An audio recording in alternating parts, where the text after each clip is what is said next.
You are listening to Your Next Best Step. I'm Coach Janet J, and today we're talking about a kind of loneliness that doesn't get much airtime. The loneliness that shows up in the summer when the calendar says fun and your week says otherwise. Let's walk through this together. Summer is supposed to be the easy season. Long days, cookouts, vacation photos, and here you are on a Monday in June, and the house feels emptier than it does in February. There is a real, researched difference between being alone and feeling lonely. And the thing that separates them is not how many people are in your house. Summer loneliness has a specific shape. You open your phone, and every other post is someone at a lake house, or kids piled in a minivan, or grandparents with sunburned noses and a toddler on a float. You scroll and scroll, and at some point you notice the kitchen is still, and you have actually not talked to anyone all day. And your big evening plan is leftovers. Maybe your kids are grown and making their own traditions. Maybe your spouse is gone or your marriage has grown distant. Maybe you are single and have always been single, and June is just when you feel it most. Maybe your closest friends have families of their own, and every weekend is booked with soccer tournaments and family reunions you are not a part of. Summer amplifies a gap that was already there.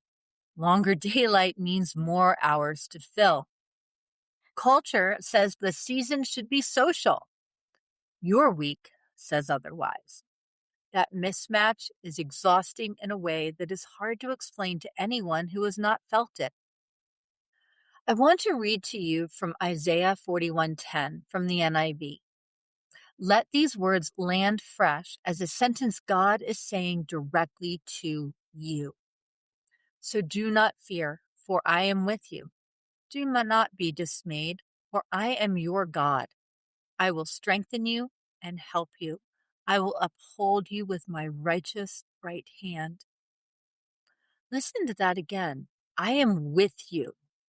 Not a promise to send you someone, a promise of presence right now, here, in this stillness.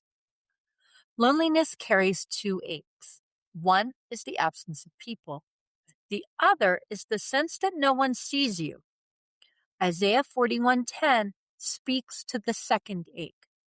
God is saying, I am the one who sees you, who knows you, who stays. I am here in the long afternoon when the house feels hollow. I am here when you set the table for one and eat dinner outside. I am here when you take yourself to the farmer's market on a Saturday morning.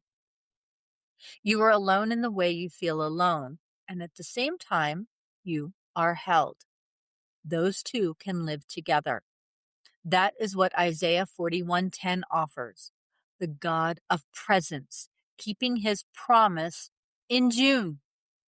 Researchers Christopher Long and James Averill published a 2003 paper in the Journal for Theory of Social Behavior that has shaped how psychologists understand time alone.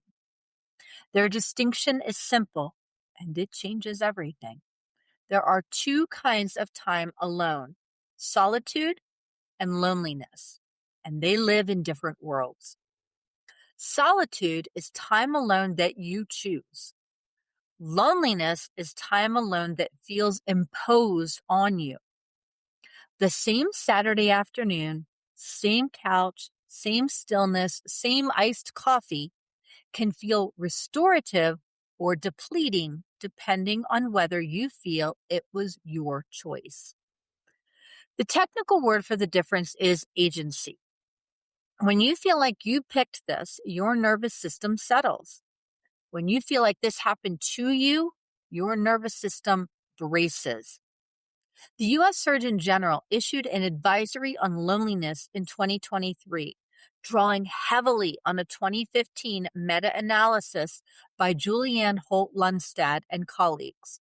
That research, which pulled from more than 3 million participants, found that sustained loneliness carries real health costs over time, comparable to other well-established risk factors.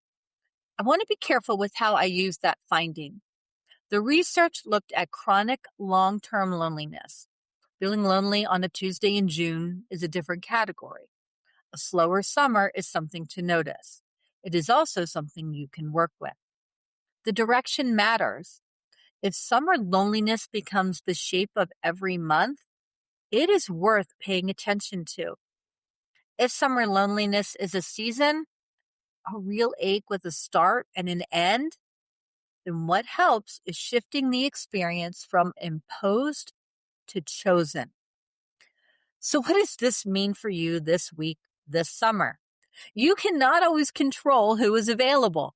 You cannot make your adult children live closer. You cannot unwidow yourself. You cannot manufacture the friends who are not in this season with you. Those are real. What you can do is shift the agency. You can stop waiting for summer to happen to you and start choosing pieces of it. Small pieces, one at a time, on purpose. That shift from waiting to choosing is where loneliness loses its grip. Not because the circumstances changed, because you did. Mentally, claiming a piece of summer on your own terms interrupts the comparison spiral. Instead of scrolling someone else's vacation, you are building your own afternoon. Your brain has something real to look at. Emotionally, there is a softening that happens when you stop waiting for someone else to make a plan. The ache is still there, and it's allowed to be there. What changes is that you are no longer adding a second layer of helplessness on top of it. Physically, sunlight, movement, and being outside in summer have measurable effects on mood, sleep, and stress regulation. A walk in the park alone is still a walk in the park.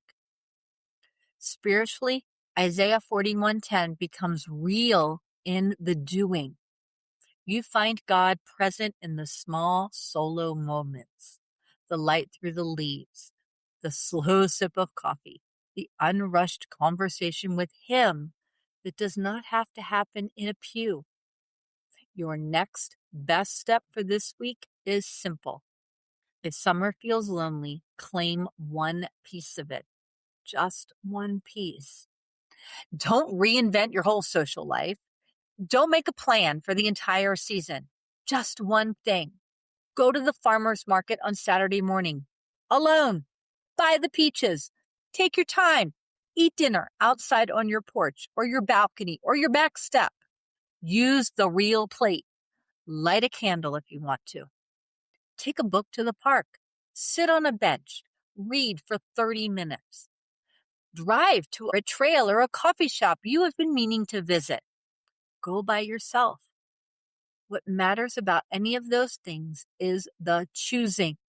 You decided this piece of summer belongs to you and you took it without waiting for someone else to join you, without waiting for the right group, without waiting for the perfect invitation. That is what moves a day from imposed to chosen. Claimed moments are different from filled moments. You do not need a companion to have a summer. So anchor to this. Long and Averil's research shows that the difference between solitude and loneliness is agency. Whether the time alone feels chosen. Isaiah 41:10 reminds us that God is present with us in the stillness of June, just as He is in every other season. And the practical step is small. Claim one piece of summer this week on your own terms. Farmer's market, dinner outside, book in the park. Whichever fits your real life. The ache may not disappear. What changes is that you are no longer waiting. On Wednesday, we're going to do a summer check-in that you are going to want to be around for. It's a short conversation, and I think it's going to land right where you need it. If you are finding these episodes helpful, Follow or subscribe wherever you are listening or watching so you do not miss what is coming. And if you have a moment, a rating or review makes a real difference. It helps other women find this show, and I am so grateful for everyone. I will see you Wednesday. Take your next best step.